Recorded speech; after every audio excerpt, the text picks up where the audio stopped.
understand sign language. Hope you're welcome. Before we start, I'll request my friend here to come and lead us in an opening prayer.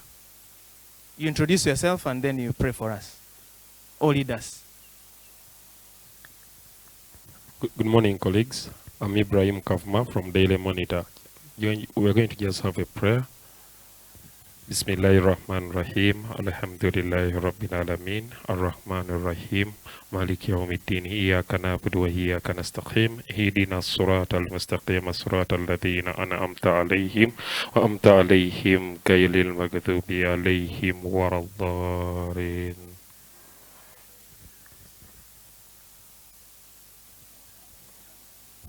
Clap for Ibrahim. Clap for Ibrahim, our friend, for leading us in that prayer. Dear members of the press, before you is the commission, members of the commission. There is, I want to introduce them before we start so that you know who is here. From left, that is left, or you are right, is Commissioner Peter Emorut. Commissioner Peter Emorut is there. Commissioner Dr. Simba Kayunga. The chairperson of the commission, Justice Byabakama'S Simon. Next to him is Deputy Chairperson of the Commission, Hajat Aisha Rubega. And next to her is Commissioner Caroline Binamario. There are some other commissioners that are not here who are also engaged in some other important activities of the Commission and of the country. Lord Chair, I would like to take this opportunity to invite you to speak to the country through the members of the press that are here as we end 2025 and prepare for 2026. Lord Chair, you're welcome. My name is Julius Muchunguzi, as you know.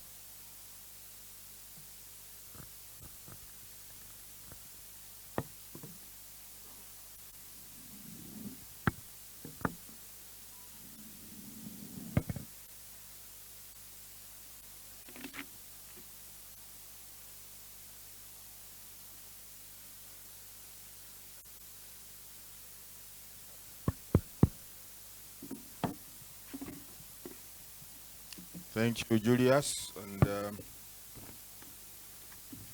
friends, members of the press and media houses. Good morning. Good morning. Welcome, welcome, what? Yes, that's good. Our dear esteemed members of the press, I'm pleased to welcome you to the Electoral Commission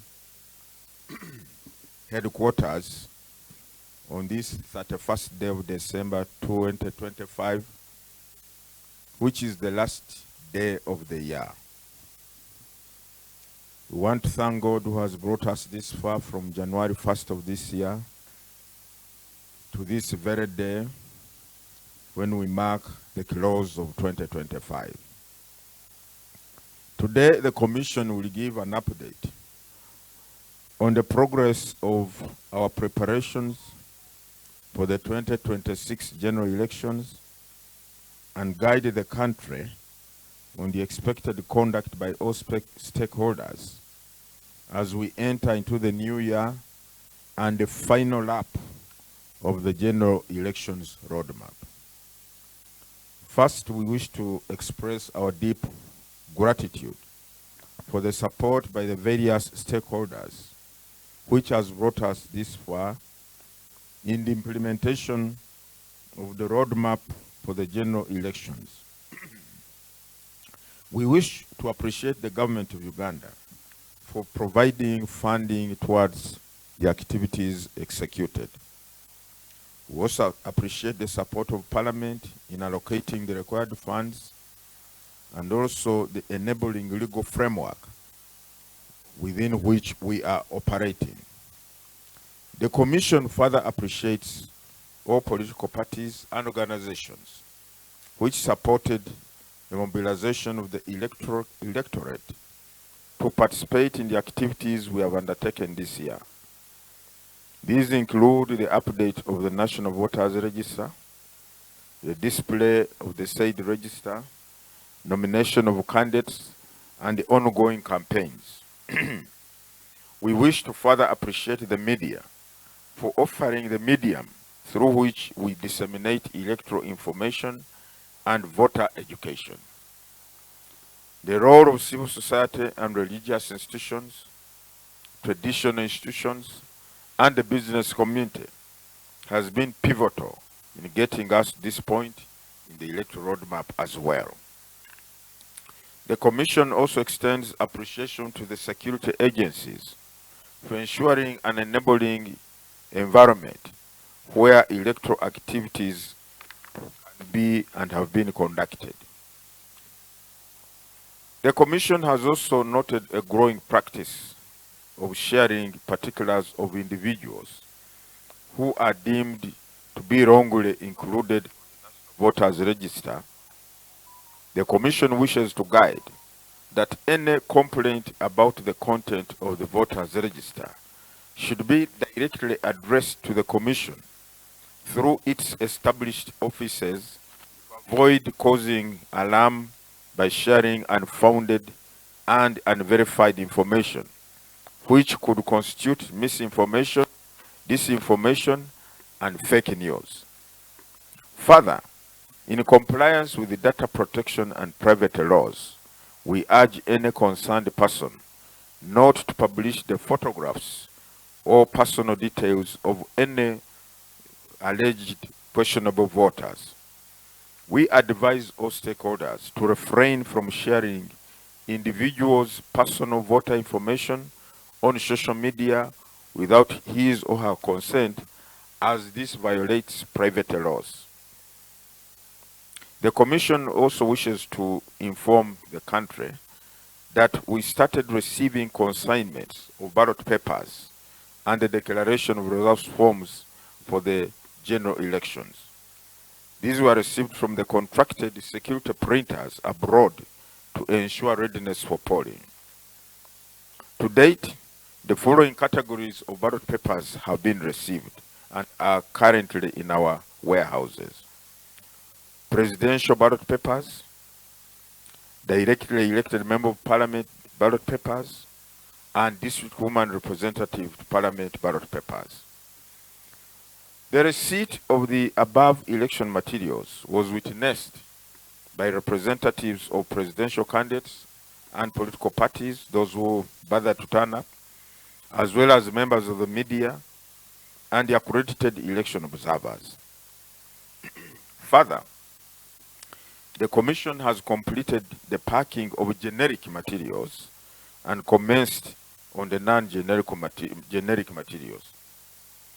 The generic materials include the following items: pens, strings, stamp pads, polythene sheets, rubber bands, ink pads, election forms, report forms, oath forms, official report books, aprons, tamper-proof evident envelopes, indelible mark pens, etc., etc.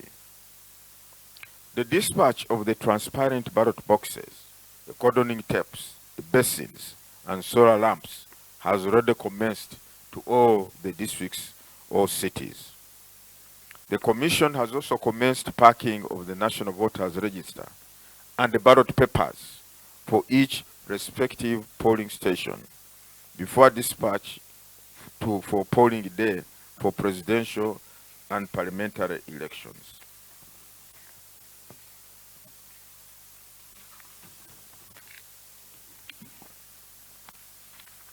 Public warning.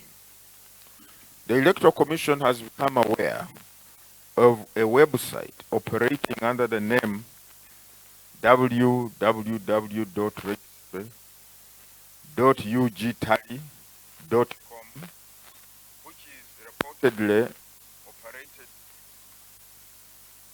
which is reportedly operated by an entity known as Fanon. The website is being promoted as a platform to assist members of the public in locating their voter registration details and polling stations. While Fanon has publicly stated that it is not affiliated with the Electoral Commission or any political party, and claims its role is purely civic, that is, promote voter participation and support a free and fair electoral process, the Electoral Commission wishes to categorically inform the public that that website is not authorized and is not affiliated with the Electoral Commission. Further, Fanon has never applied nor accredited as a voter education civil society organization.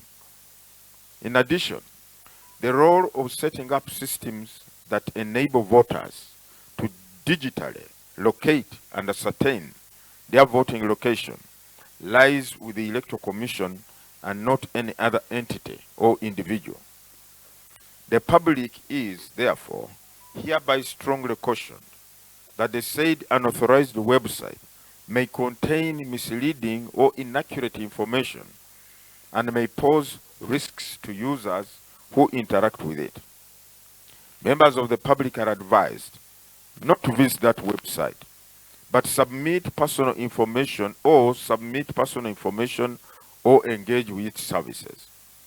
The Electoral Commission shall not be held responsible for how any information submitted to or accessed through the said website is used. The Electoral Commission, as we all know, is established under Article 6 of the 1995 Constitution of the Republic of Uganda and is mandated under Article 61 to compile, maintain, revise, and update the National Voters Register. The mandate, as you can see, is exclusive to the Electoral Commission and is not shared by any individual. Therefore, any unauthorized access, hosting, use, or purported distribution of voter registration data constitutes an offense and is punishable under the law. Members of the public are strongly urged and encouraged to use only the official and authorized Electoral Commission website, that is www.ec.or.ug/register, to verify their voter registration particulars and polling station information. This warning is issued in the public interest to protect citizens and prevent confusion, misuse of personal data, or other potential harm. The Electoral Commission has formally written to the Uganda Communications Commission seeking guidance on the appropriate action to be taken in respect of this matter. Issuance of copies of the Voters Register. In accordance with Section 19 of the Electoral Commission Act, the Commission will issue a hard copy of the photo bearing National Voters Register to each of the candidates contesting in the 2026 presidential elections. The National Voters Register bears the names of